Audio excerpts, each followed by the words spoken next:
Mikel, a good win here at Stamford Bridge. A little bit of nerves from to the fans in the end. How did you feel about the overall performance? Well, a big performance and a big win.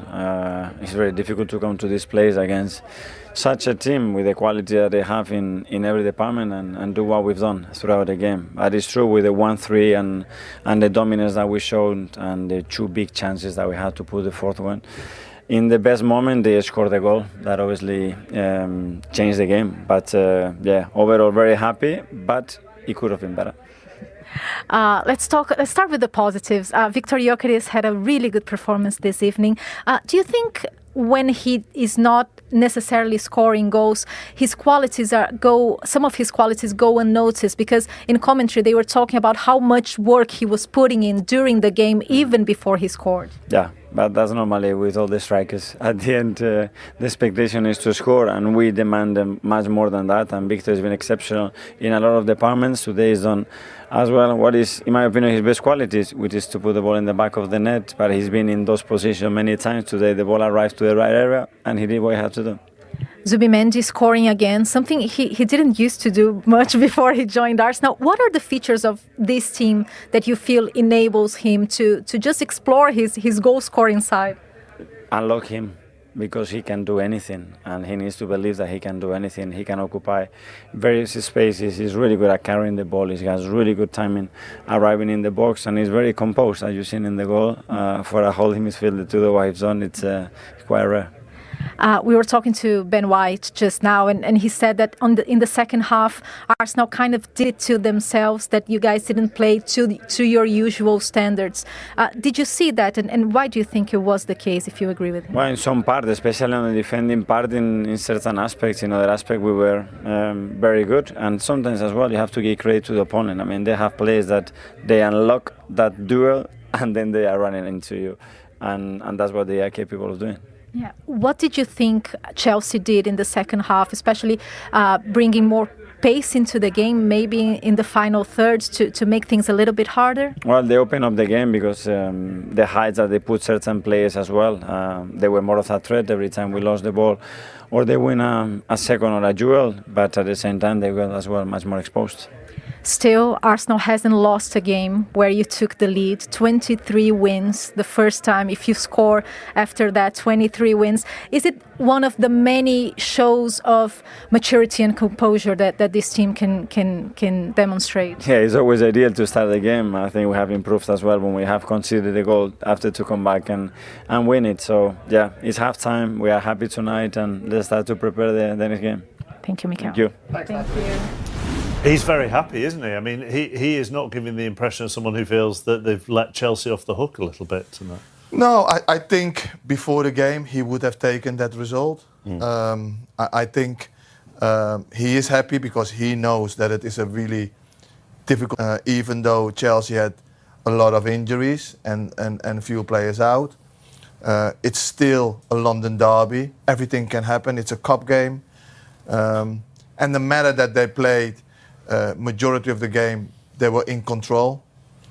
Yes, of course, they're going to want to score more goals, but you can't have everything. But they have got the win, and they're going now back to their own stadium, and they're playing them in 2 weeks, where he would think that they would be able to control it as well. But for Chelsea's point of view, they still have got a really good opportunity. He talked as well, didn't he, about individual battles for his defenders. I'm sure he's talking about the Estevao Timber battle, which was great, actually. Yeah, loved for it. The neutral. Loved it. I'm a big fan of Jurrien Timber. He's been super signing, can play across that back, probably play as a centre-back if he had to. Such a talented player. But if you asked him, I bet he's in that dressing room now, sitting in the ice bath, because Estevao ran him, and it was a brilliant battle, because Estevao probably just edged it, but there were times when, obviously, with that experience, but for someone of 18 to have that exuberance and that quality and that skill that he possesses, I haven't seen many players like that before. He's such a talent, Jimmy Estevao. Nobody does that really, nobody has done that really yet to Timber. No. And Estevao gave him a really hard time. Yeah. And the boy can play. It's so nice to see him doing it. And while he is doing, we are talking to each other. He said, look at him, and he gets you at the end of your seats, and You know, that's what we want to see, and he brings it. And he's a little bit unlucky not to have a goal, because he had twice that he had a really good shot at the goal. But he's an exceptional player, and he's only going to get better. Time to find out what Liam Rosenior made of it all. He's with Natalie as well. Liam, how proud are you of the character, the fight the team showed until the end? Yeah, I asked for that. On that aspect, in terms of energy, in terms of pressing, in terms of running back and helping the team. I'm very happy with that. Not happy with the result. Not happy with the manner of the goals we concede. The first goal, of course, it's a corner. You work on it. We need to be a little bit stronger in that moment. And then when we get back to 2-1, the goal comes from a restart. They take a quick free kick. We're not organised in our shape. They play through. These are small details, but at this level, if you don't get the details right, you don't win the game against a very, very good team. So, a strong start. I felt in the game. I felt we still have issues with our build, and that will be something we'll work on and we will address as we go forward. But what I asked for from my team was energy, was fight. They didn't give up, and we're still in the tie. Yeah, a lot of aspects that you raised there. But first, on the positives, on the second half, why do you think the team looked more dangerous? Game opens up in the second half. First half, I felt Arsenal blocked the middle space really, really well, where we wanted to have an overload. So the second half, we opened up the game. We used Esteval wider. We used Pedro wider. We opened up the game. And we've got some really outstanding players in 1v1 moments. So they showed some really, really good things today. A lot for us to improve, but at the same time, a lot of positive aspects. I know you like to use your wingers very wide, very, very high as well. What does Garnacho offer in terms of the way you think about your wingers? Yeah, they're all very good players. Garner can finish. His goal scoring record is very good. His two very good finishes today. I felt Pedro Neto was outstanding. Both ways in terms of his pressing. I asked him to play 3 different positions. He went and did it for the team. So there are a lot of positive individual performances. We're missing a few players as well. Young Shim comes on, but I saw the fight in the team, and we're going to need that moving forward. Going back to a few aspects that you raised, the first goal, why did it look so easy? I haven't seen it back, I'll be honest, analysing so much.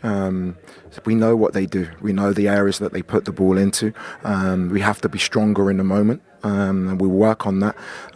For us to concede 2 goals from restarts, from set plays, we scored 1 as well, but we need to just clean up in that aspect. On the first half, did you feel the team was rushing a little bit the build-up? Why do you think it wasn't happening? No, it wasn't rushing the build-up. We didn't recognise the space was on the outside of the pitch. That's something for us to improve. I've been with the team for 6 days, but we want to win games now.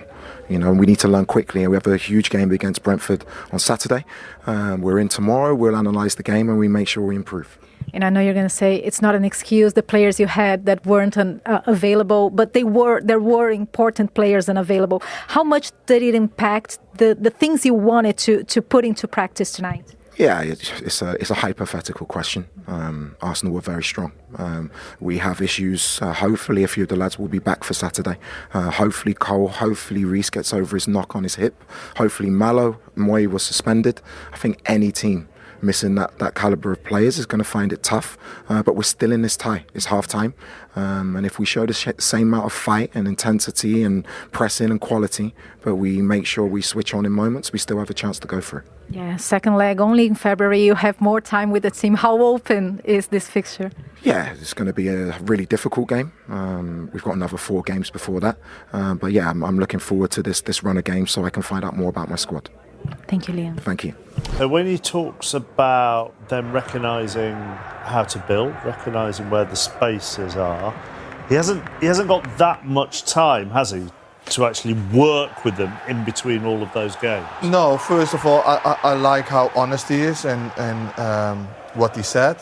I think he's going to be very clever, because he knows that he's not going to be able to have all the time on the pitch, so he will have to do a lot inside, and a lot of video, a lot of individual work, a lot of little groups, and showing things, and then talk back and learning like that. And then when he has more time and he can utilize the pitch a little bit more, it will be a little bit different. But now this coming month, he will have to be a little bit clever and looking after his players. And if he gets Gusto back, if he gets Reece James back, if he has Caicedo back, it won't necessarily solve the centre-half problem that we were talking about earlier, but it does give them reinforce their solidity. Absolutely, Mark. And that's what he's got to look at. Jimmy's spot on. This is not. We probably won't really see the shape or the idea of what a Liam Rosenior Chelsea side looks like probably till next season. He'll do bits and pieces, baby steps. But I think, right now, he's just got to... I looked at those games every 3 days. How can you work with a team every 3 days? You've got people injured. Some players won't be able to train maybe Thursday. They'll probably do nothing light, ice baths tomorrow. Friday, maybe get them out, little jog, stretch. And then you've got Brentford. Saturday game, yeah. Brentford are going to come here and they'll have looked at that yesterday. Keith Andrews, the way that he sets his team up, he's been fantastic so far this season. He'll identify set-piece opportunities, throw-ins, Coyote will be launching that ball into the box. Set pieces, they'll be attacking it. There'll be a lot of questions here the weekend. A totally different challenge. But you've got to it's like, Jim, you've got to get yourself ready for a big derby game. Now you've got another one coming, but a completely different proposition, but equally as hard. And actually, a totally different mood around here. With no disrespect to Brentford, who are flying, Chelsea fans will probably turn up expecting a performance against Brentford. Now, I'm not saying they weren't expecting a performance against Arsenal, but it's that Arsenal were probably the favourites going into tonight. No, you're right. They will expect a performance. They will expect a win, But I think the group itself will expect a win. Liam will expect a win. It won't be easy. It will be different than tonight. But that's what happens when you're playing for Chelsea. The expectancy is there, and you need to be able to deliver. And it's not going to be any... A really well-fought win here at Stamford Bridge. How did it feel? Yeah, I think it was a tough game. We defended well. They were, as always, dangerous when they get counterattacks, but I think we defended well. And yeah, unfortunately we conceded 2, but I think offensively we scored 3. So yeah, we're happy with that. How much fight did you guys have to show defensively, especially in that second half when Chelsea was just pressing you guys until the end? Yeah, I think we kind of done it to ourselves. We didn't play very well in the second half and let them give us more pressure really, and then that's how we probably conceded the goals and not up to our standards really. So it's a bit disappointing in the second half, but win. Well, going to the positives, both of your goals, starting with you, Ben. Could you talk a little bit about that corner and how you got into that position? Because you found a space and had a quite comfortable header. Yeah, we knew there was going to be a free man, so it was just finding that and worked out early, and I was free and managed to get into a good space. And then the cross. Sanchez had a little bit of, so it's not technically an Is it not? Yeah, because he had the hand. But but you guys have a really good connection since you guys played together at Brighton, right? Yeah, under 21s, isn't it? Does it help when you're looking for him in the box? Yeah, of course. I knew he was going to be waiting for the ball across. I didn't really look, to be fair. I just tried to fire across. Did you see Ben's intention before he hit the cross? How? Because you guys really understand each other on the pitch. Yeah, I think it's not his first assist to me, so yeah, I knew he was gonna try to find me, and he did. So it was nice. Does that goal, Victor, shows a lot of your strengths in just being in the right position at the right time and just poaching the ball? Yeah, that's what I need to do, and I can do it more often. So yeah, we won today and we keep going. Well, how big does it feel, this win? Because they scored twice, but you guys showed a lot of fight. There's still the second leg. Yeah, I mean, this is still the second leg, but of course it's good to come away with a win and advantage for the second leg. But yeah, we still have to do a good performance in the second match. You sort of sense there's a little bit of disappointment there that they've let Chelsea back into this, don't you? Yeah, I felt so. It was a game that they could have been really comfortable in. They made a lot of changes towards the end of the game, Arsenal. I just felt that goal that Chelsea got right at the end, it's put a nice complexion on from the manager's point of view, from Liam Rosenior, but from Arsenal's, they'll be kicking themselves a little bit. I think they'll put on a brave face. Yep, it's still a good result. And by the way, they took it before the start of the game. But this game could have been dead and buried. It had that feel to it. But fair play to Chelsea, they hung in there. I would have loved to see him a little bit happier, though. They could have done so much better, I think. and that's what they expect. But on the other hand, you're at Chelsea. Eh? You are at Stamford Bridge. It's not an easy place to come. You have won. You have scored, but you haven't done enough. Yeah, you want to do it more. Enjoy these moments. And an assist as well. Yeah. That's probably his best moment in an Arsenal shirt as well tonight. In a big game, that's what they bought him for, Jim. But as a number 9, you understand that pressure as London Derby. Yeah, enjoy these moments. Because that's what you're in it for, aren't you, Exactly. as well? Enjoy these moments. It wasn't perfect, but you have to give Chelsea credit as well. They're going to keep on fighting, and they kept on fighting. Clear-cut chances Arsenal didn't really create.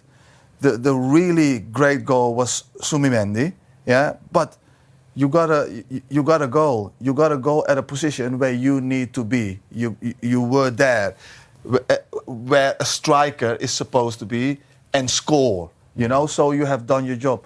Have a smile on your face and keep on going. Before we get on to his goal and his assist, well, Ben White said to Natalie there, they worked out early on that they would end up with a spare man and it would be him. Yeah, I think they probably underestimated how bad Sanchez would do for the goal as well, because he just completely flaps at it. He's not strong enough. And I don't really like what João Pedro does as well. Number 20 there, you can see him there, he's pretending he slipped. You've got 3 players on the goal line for Chelsea. They're the ones going to attack the ball. Not one of them really ends up getting anywhere near it. So there's 4 on 3 there. Yeah, absolutely. But then you've got João Pedro who comes in to make the 4v4. Just gets under the ball. He's got his hands on his hips there, number 20. Why is he not in a ready position thinking, OK, this ball comes in, I'm going to come and attack it for my team? Look, he's not really looking at it, he's not looking at the ball. It's really poor, isn't it, Jimmy? Yeah, look, you're there to do a job. You're there to stop your opposition having a free header. Be committed, go and attack the ball, and it's nothing difficult there. A little bit of commitment, and you can win that ball. And I think João Pedro will be very disappointed with that. Can I ask you what may be a very stupid question then? It's never stupid. Well, it may be, but with your coaching hat on, you said you are there to stop your opponent heading the ball. Yeah. Why are you not there to head the ball yourself? Well, maybe the defensive set-piece coach wanted the starting position for those 3 to be there. But then still, my mentality is, if I am not heading that ball away, you are definitely not heading that ball away. But are we in an era of it's all about the block rather than somebody jumping 8 foot in the air and heading it? Yeah, That's what it feels like to a lot of fans. It's all about blocking rather than heading it. Yeah, but at that position, he is not blocking. Nobody is blocking him. So he can go and meet Ben White and stay with him and have contact and head the ball away. He loses him. I don't know what has happened, if he loses the ball with the lights or whatever, but he loses it. And in that split second, he loses that concentration where White can head the ball in. But there's an argument to say when teams go zonal, what it does, it takes away accountability. Because if you say to someone, right, I'm marking Jimmy Floyd-Hasselbank before a game, many years ago, you'd always have, that's your man, and I'm gonna stop him scoring. Yeah. Nowadays, that's gone. I mean, but when you talk about blocking and things like, when I watch Gabriel, it doesn't matter. He's not blocking people. He's heading the ball. Yes. For his own corners, and also when he's attacking corners. And I think that's where Chelsea were almost like rabbit in headlights. It's a mentality thing. Before that corner come in, I looked at them and I thought, they're not ready for this. And it's almost like Arsenal now, and don't get me wrong, they're incredible at set pieces. They are the best, and there's a fear factor now that's spreading throughout the Premier League and world football because of how good they are. But they didn't even have to do anything special to unlock Chelsea there.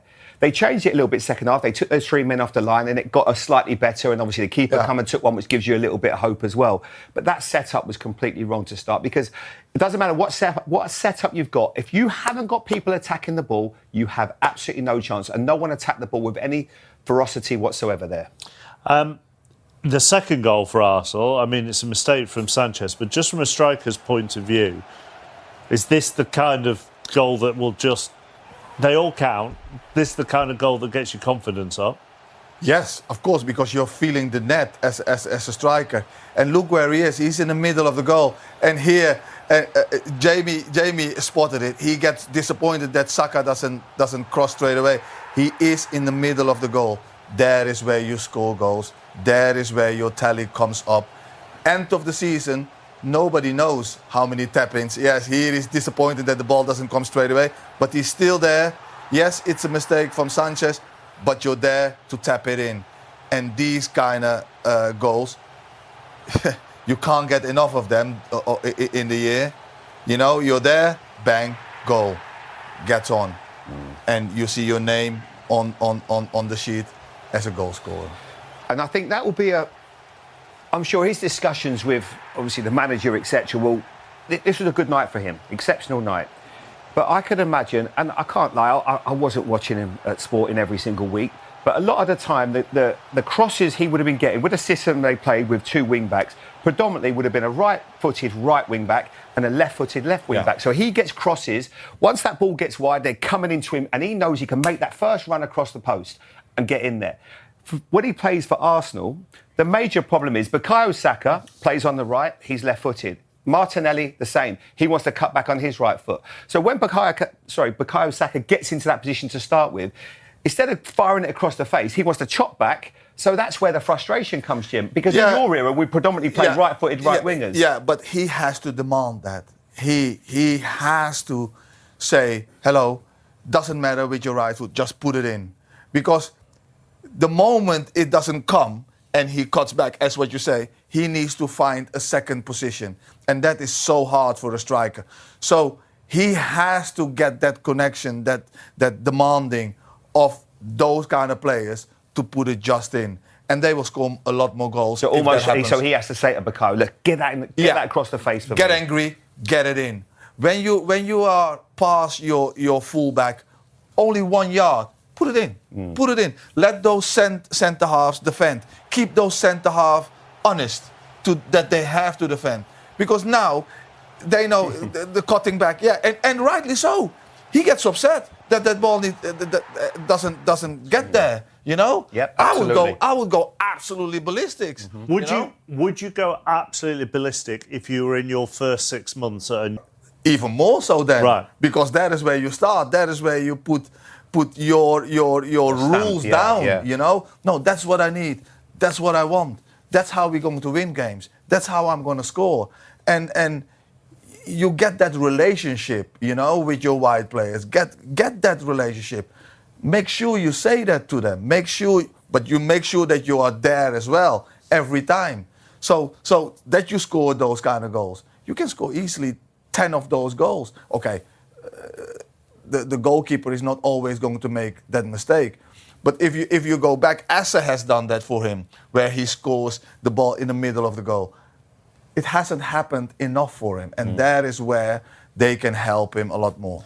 We'll talk probably, I would have thought, about Liam Rosenior's substitutions defensively a little bit later on. But his substitutions further forward definitely did work. Definitely worked. And I think as well, first half they were playing out and it was getting frustrating for the fans. This one, they actually bypass Arsenal's, it wasn't actually the most intense press, but then they get a little bit lucky. They win the second ball. Here, again, then I enjoy what he does here, Enzo Fernandez. He goes and wins. Then he wins a second ball. Then you all of a sudden you're going for another 50-50. The crowd are up. Then you work it wide and you got into the back post. You can see Garnacho there.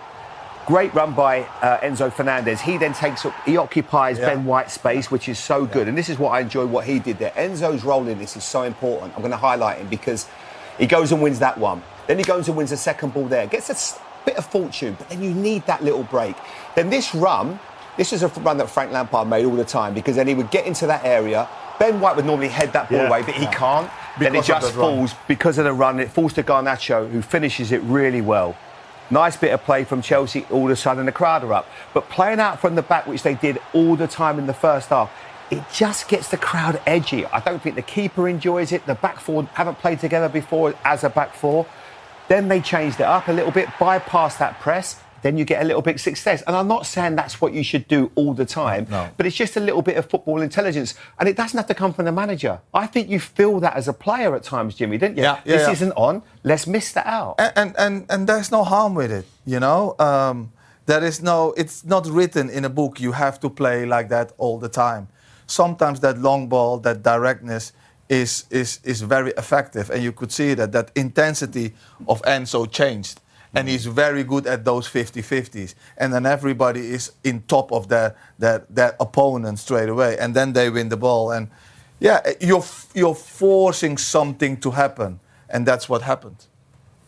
But it's effective, isn't it? It's effective in two ways, that kind of thing. Because one, it makes the opposition have to rethink because you're doing something different.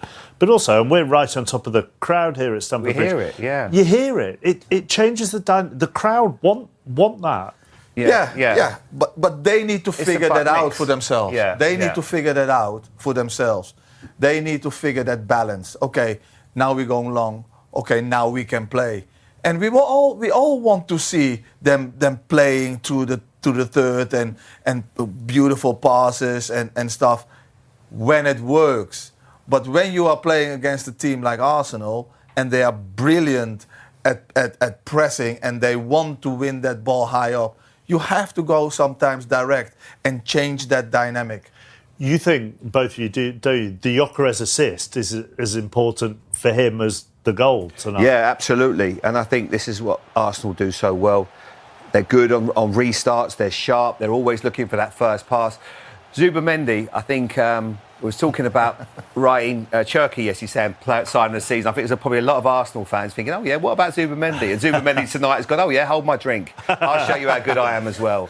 I mean, that is unbelievable play. On his left foot, right foot, it doesn't matter. Is he a number 6?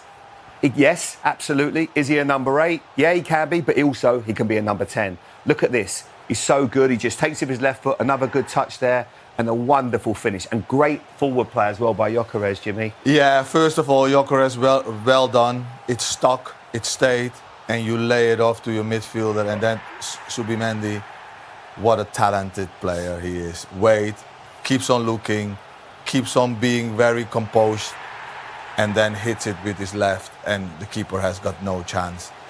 Very well done from the kid. Great son. We were talking pre-match, weren't we, off air about, obviously you were on the bench for the Euros final and Rodri goes off injured and we're like that, and England hopes and probably thinking... Me personally, it was 0-0. I'm seeing Rodri coming off. I'm thinking, you're not saying it, you're thinking it. You're like, oh, he's coming off.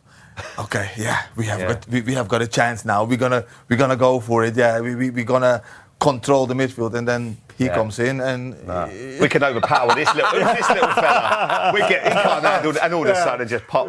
Yeah. Every time the ball comes into him, knows the angles. So composed, so calm, knows exactly what to do. And you're thinking, who's that?